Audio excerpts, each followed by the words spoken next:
Hi guys, I'm EVM and welcome back to the channel. Now what I want you to do now is to cast your mind back to your very first car. If it's anything like mine, it was cheap, not very good, not very reliable, not very economical, but I didn't care. I was happy with it because it was cheap, because it was what I expected it to be. This is the Skoda Citigoᵉ electric. In fact, you can only get this in full electric form, and it's also the cheapest electric car you can get in the UK today. And as I said, it's all about expectations. This is basically saying, I'm a small city car. That's all I am. I'm not trying to be anything else.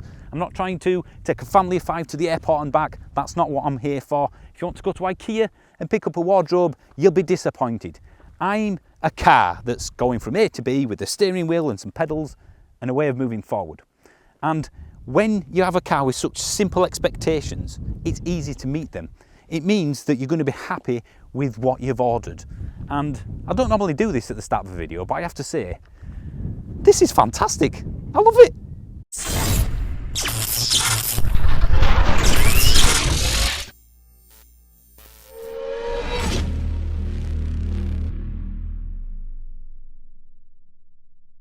Right, let's take it for a spin after we've had a quick look around it. From the front, it's basically a car which is very much designed in a way to maximise the space for its occupants over some sort of aesthetic appeal.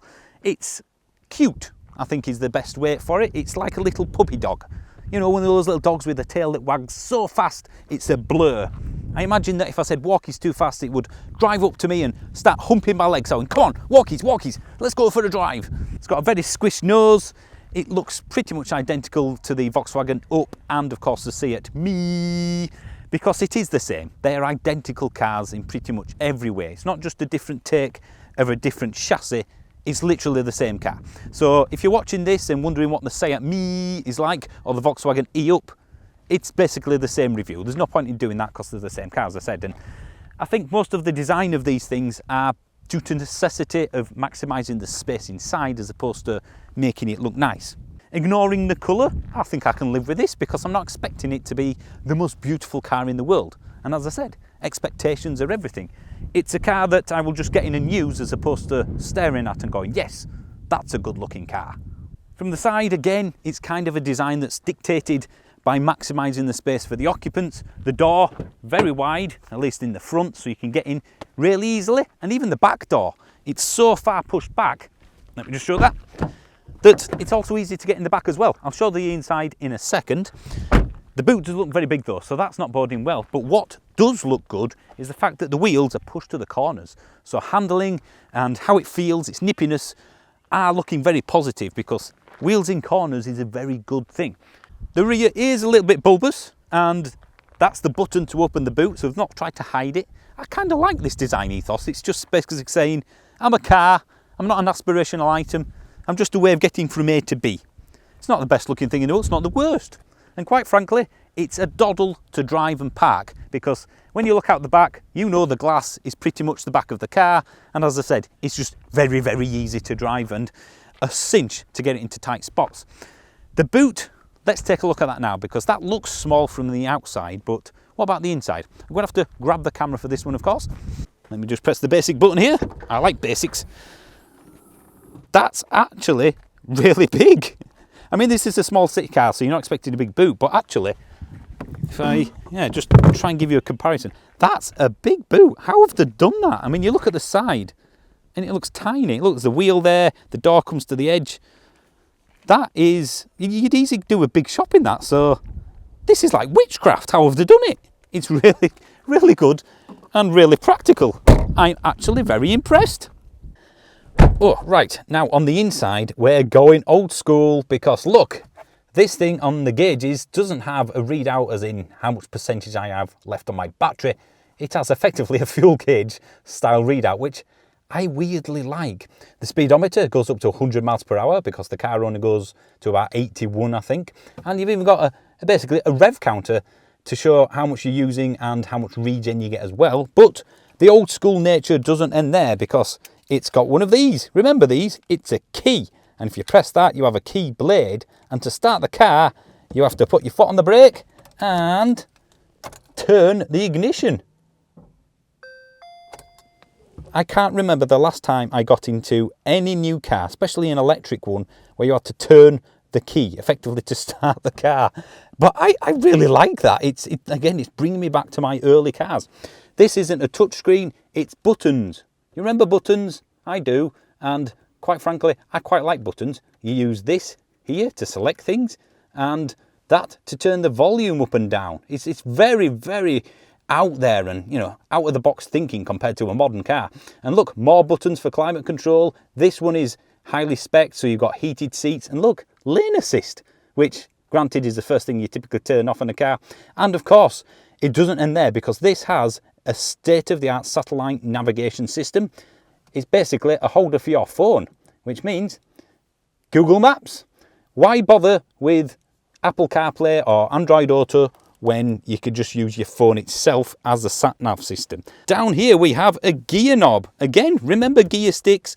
It's obviously like an automatic DSG box, but again, it gets better, because to put it into drive, you pull it back like that. And like DSG boxes, you can push it to that side or that side to change the levels of regen. Bing, bing, bing. It's like an old school car. Look, I can change the recuperation level on the car, or if you put it all the way back, put it into B mode. If you want to go into reverse, you do that, back, that, drive, that. It's just kind of got a trigger button here. So it's the very essence of simplicity. You got a bit of storage there for your water bottle, and that does fit a water bottle nicely. Only one, but it does fit it. And you got a little bit of shells here, which, shall we say, they're made from hard-wearing materials. But again, I don't care, because it's a no-frills basic car. This material here, which the camera's having a hard time picking up on, it's kind of like a vinyl wrap almost. I mean, it's very hard. I don't think it will scratch, and it does look kind of cool, I guess. But yeah, it's not too bad at all. This bit, again, hardware in plastic. This has got that wrap effect on it. These are nice and solid. They don't look like they're going to fall off anytime soon. They're not loose or anything like that. You got the standard controls, of course, you know, for your windows. It doesn't have windy windows. I almost expected it to do so, but no, it's got electric windows as standard. And look, a handbrake. Yes, that's how you turn the handbrake off and on, which is not electric. It's a car which brings you back to driving. And I think that's why I like it so much, because it's not being pretentious. It's not basically telling you that it's going to do things for you. It's just basically saying, I'm a car, that's all you're getting, fella, so deal with it. Up front, again, not the tallest person, but loads of space above your head. So it's surprisingly spacious up front. So let's see what it's like in the back, because it is a small car. It must be saving space somewhere, because it's got a decent sized boot. It's got a load of space up front. That's probably where they've saved all the space. Right then, okay. Not bad. I've put the seat, so it's in the position for me. I normally put it into a 6-footer. There's a little bit of space there. I think if someone was tall in front of the car, you would struggle, probably children only. But you would actually genuinely fit 4 adults in this car, as long as the person driving or the person in the passenger seat wasn't massively tall. So yeah, they have kind of squeezed it down a little bit, but to be fair, I don't feel like I'm hemmed in. I mean, look, again, tons of headroom. I don't feel enclosed. You got this window opener here, if I can get it done with one hand. There we go. So yeah, we are going to that new no frills approach, and a little bit old school, but that's all you need. Why are you buying electric windows for the people in the back? Who cares about those? So far, it's giving me exactly what I expect, and that's the whole point.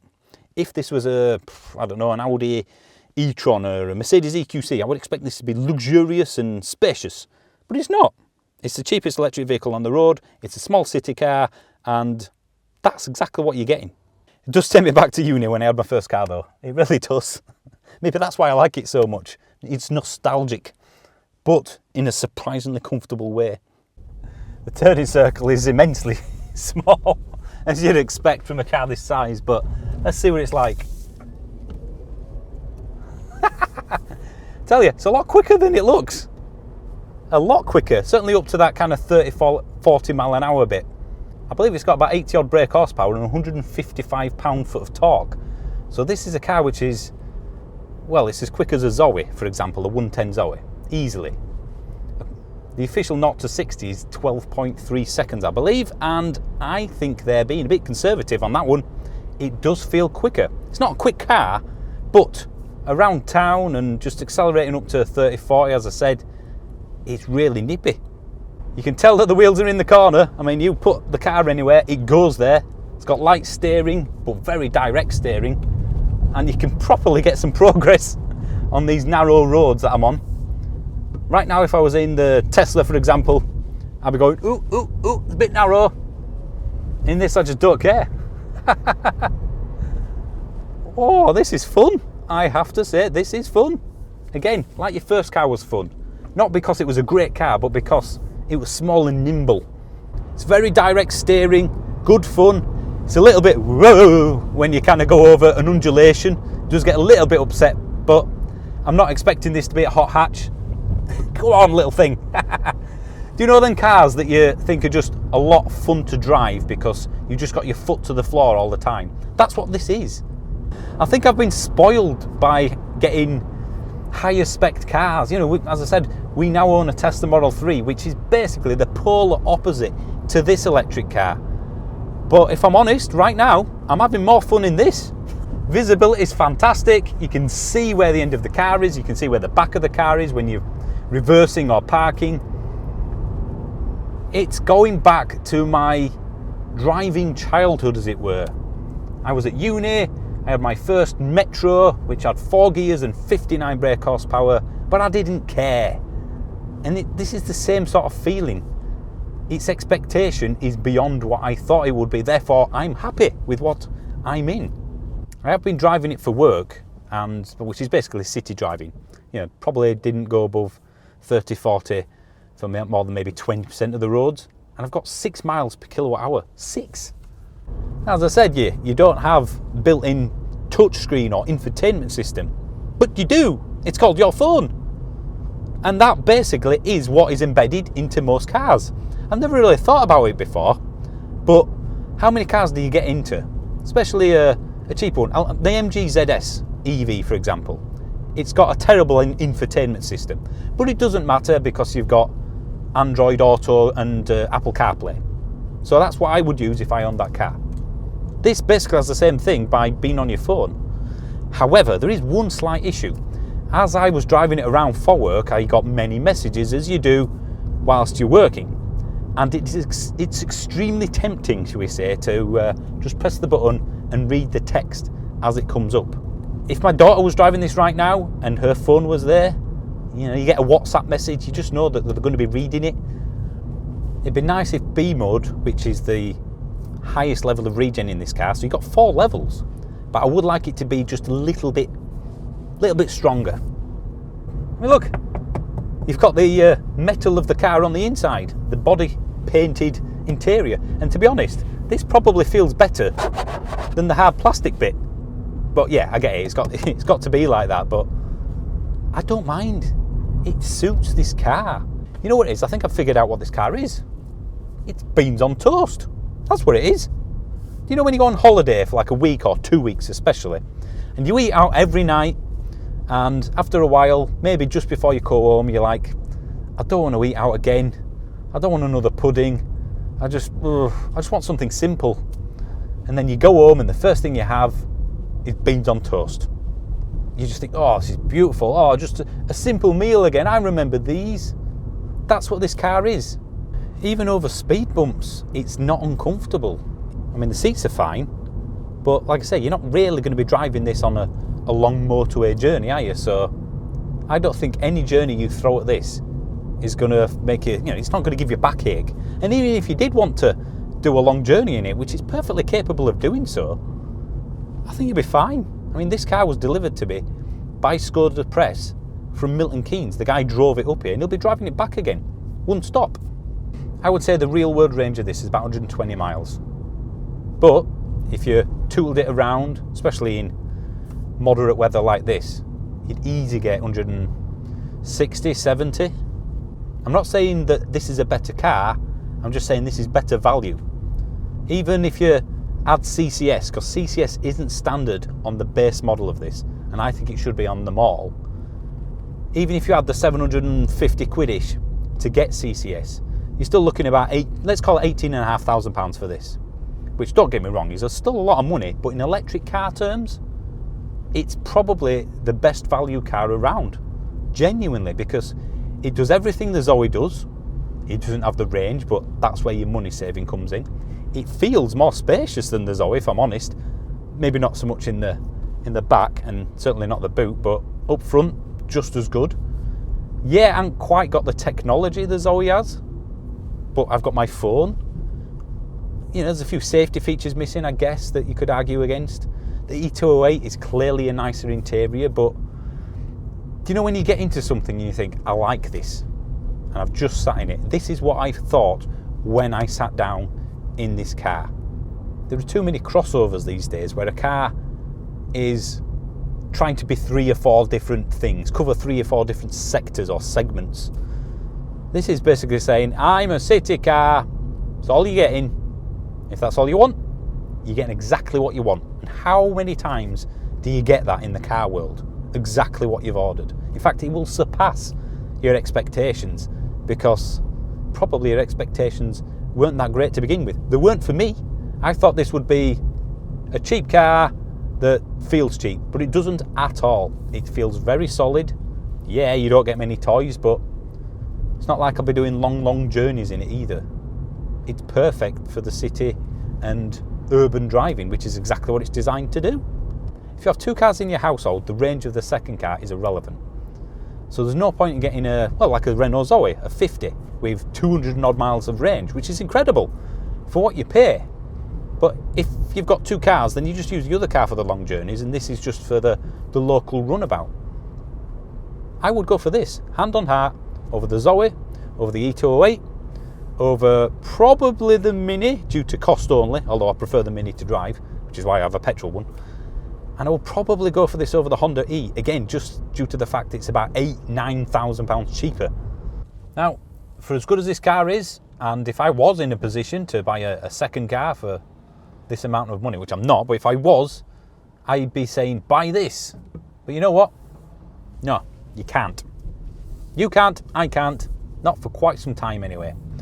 And that's because they've sold out. You can no longer buy this year in the UK. Now you might think that's because it's popular and good and wow, it's sold out, that must mean it is a very good car. Actually, it means that they've done the usual manufacturing thing of completely underestimating how many people wanted to buy one. How many of these do you think Skoda allocated for the 2020 in the UK, but ultimately sold out in 2 months? No, you're wrong. It wasn't like the e-Niro where they only brought like 1,000 over. 400 cars allocated to the UK. I mean, come on, fellas. Now, I know that production has been affected in the factory that makes this because of the lockdown, but why would you think that you would only sell 400 of the cheapest electric vehicle on sale? It's just like the e-Niro and other cars where they've completely underestimated the electric demand. You even do the old dad thing when you go in reverse. Put your arm around the passenger seat. You can just wing it wherever you want, whack it into drive, and you're off. I do miss this type of car, to be honest. Like I said, I think we've been spoiled with how modern cars operate, you know, keyless entry, auto this and that. It does kind of detract you from the fun and pleasure of driving. This was delivered when I was at work and my wife took delivery of it. And this is the first car, I think, that we've had delivered, and we've had quite a few recently, that she said, "Oh, that's nice. I quite like that." Like I said, it's just cute. It is like a little puppy. Let's go to the shops, let's go to the shops. Why do we go to work again? I don't need to work now. No, let's go to work. Walkies. I've literally been hooning it around for the past 40 miles along these roads, putting my foot down and going, yeah, how much fun is this? Doing the review basically. And I've got 5.3 miles per kilowatt hour. 5.3 when it's got a 32 and a bit kilowatt hour of usable battery. So this is bigger in terms of battery size than my previous Nissan Leaf did. And I did 40 odd thousand miles in that car. So there's absolutely no reason why this can't be a mile muncher. Right, I'm done. I don't think I've forgotten anything. If you want a car that's a car, that promises you it's a car, that's like beans on toast, here you go. The Skoda Citigoᵉ / Seat Mii / Volkswagen eUP. Right, I'm done. Thank you ever so much for watching. I'll see you soon. Please do subscribe to the channel so I can get more cool cars like this. And I'll see you soon. I'm now going to have some fun in this car. Come on, walk it! A slight addendum to this video, which has clearly been done long after the car has gone back, something that I only found out just before uploading this video, hence why I'm doing it like this. There is a slight issue with the Citigoᵉ Mii eUP clones in that they don't charge at the rate and the manufacturer says it does or should do at home. Let me explain what I mean more. On the brochure and website it says that they will charge at up to 7 kilowatts when you're on a fast charger. So basically, if you're at home, it should charge at up to 7 kilowatts, which is pretty much the same across the board for electric vehicles. Some of the older ones only charged at half that, but pretty much now everything is at 7. The Citigoᵉ clones, as it were, only charge at 7 if you've got three-phase or, well, dual-phase or three-phase electricity, which in the UK, certainly in residential properties, is extremely rare, and that basically means that if, like me, and probably 98% of other households around the UK, you only have single-phase electricity, then you will only be able to charge the Citigoᵉ eUP Mii at 3.6 kilowatts, which is basically halving the charge speed at home. Now, some might not be put off by this at all, because if it's charging overnight, that's probably going to be enough for anyone anyway. However, I think that's a little bit naughty, because as I say, on the website it does state that you can charge at up to 7 kilowatts, which is true. Technically it is true, in the same way that self-charging technically isn't an incorrect phrase, but you get my point. Who in the UK has three-phase electricity at home? It's extremely rare, and I think that is something that should be made fully aware of on the marketing brochures and the websites and in the dealerships that currently aren't. So if you are looking at one of these, brilliant car, don't get me wrong, and this doesn't change that much, but be aware that they won't charge at the full 7. They'll only charge at 3 and 3.6, I think it is, kilowatts. So you're looking at a good 7 to 9 hours to get like a 90% charge. So yeah, thanks for watching again. See you soon.